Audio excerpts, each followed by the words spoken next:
ஜான்டிவி நேயர்களுக்கு வணக்கம். சந்தோஷத்தை தனது பேரிலும் தன்னுடைய வாழ்க்கையில் நம்பிக்கையின் அடிப்படையிலே வெற்றி கொள்ள வேண்டும்.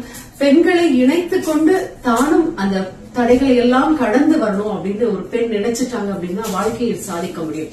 அதுவும் நடிப்புலகில் ஒரு சாதனை, திரையுலகில் ஒரு சாதனை, சின்னத்திரையில் ஒரு சாதனை, அதற்கு பிறகு தனியாக முத்திரை பதித்து ஒரு பெண் தொழிலதிபராக எப்படி வெளிவரலாம் அப்படின்னு, அதுவும் அழகுக்கலை நிபுணராக.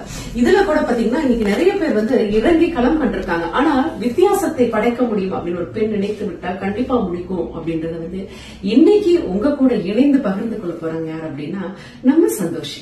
வணக்கம். வணக்கம். எப்படி இருக்கீங்க? நல்லா இருக்கேன். நீங்க எப்படி இருக்கீங்க? சூப்பரா இருக்கு. ஃபர்ஸ்ட் நாங்க உங்களுடைய நிறைய இன்டர்வியூ நாங்க எல்லாரும் பாத்துட்டு இருக்கோம். பட் சந்தோஷம், நீங்க சொல்லுங்க, ஒரு நடிகை அப்படின்ற ரீதியிலும் இன்னைக்கு ஒரு பெண் தொழிலதிபர் அப்படின்ற பாதையில அழகுக்கலை நிபுணரா பயிற்சிட்டு இருக்கீங்க.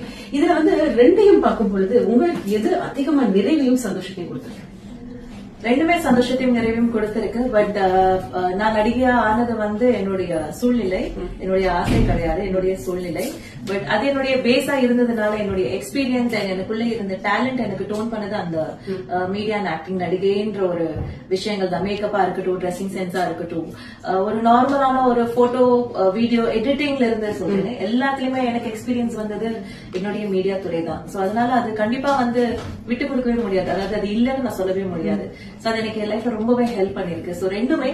பட் மனசு சந்தோஷமா மனப்பூர்வமா ஒரு விஷயம் பண்றதுன்னு பாத்தீங்கன்னா இப்போ நான் பண்ணிட்டு இருக்க விஷயம். பிகாஸ் நிறைய பெண்களுக்கு நம்ம கத்து கொடுக்கறோம். நிறைய பெண்கள் வளர்றாங்க, அவங்க குடும்பத்தை சந்தோஷமா பாத்துக்கிறாங்க. நிறைய பெண்கள் ஆண்டர்பிரனர்ஸா வளர்றாங்க, அவங்க சொந்த காலில் நிக்கிறாங்க.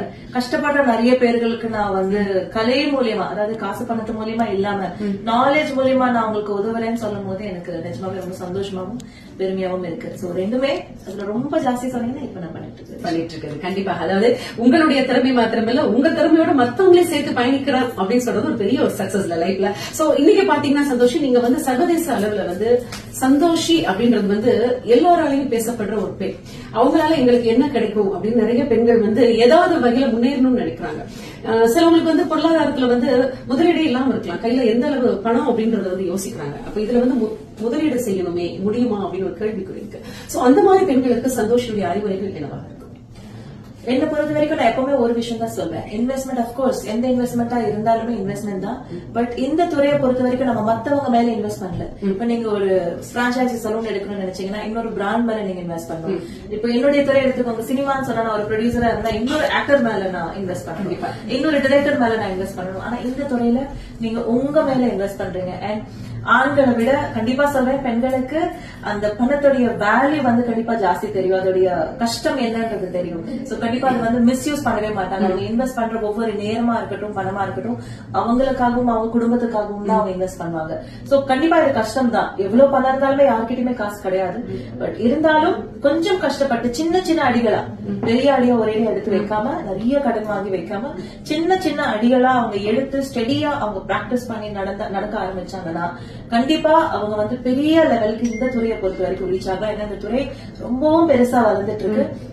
உலக அளவுல இந்த தொழில் ரொம்ப பெருசா வளர்ந்துட்டு இருக்கு. இதுக்கு ஒரு இப்ப ஃபார் எக்ஸாம்பிள் இப்ப ஒரு டிரைவிங் அண்ட் ஸ்விமிங் நம்ம கத்துக்கிட்டா கொஞ்ச நாள் பண்ணலன்னா கூட அது டிஃபால்ட்டா நமக்குள்ள இருந்துரும் தெரியும்.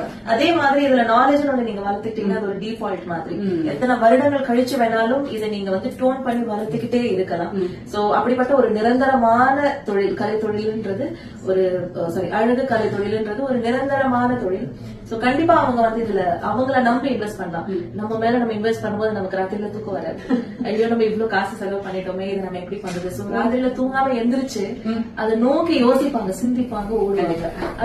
அதுதான் இந்த தொழில கிடைக்கிற வெற்றி அப்படின்னு நான் சொல்வேன். ஏன்னா நம்ம ஒர்க் பண்ண போது பெண்களை சுத்திதான், ஆண்களை சுத்தி கிடையாது. நிறைய பெண்கள் வீட்டுல இருந்து பெண்களை வெளியே அனுப்ப பயப்படுறாங்க.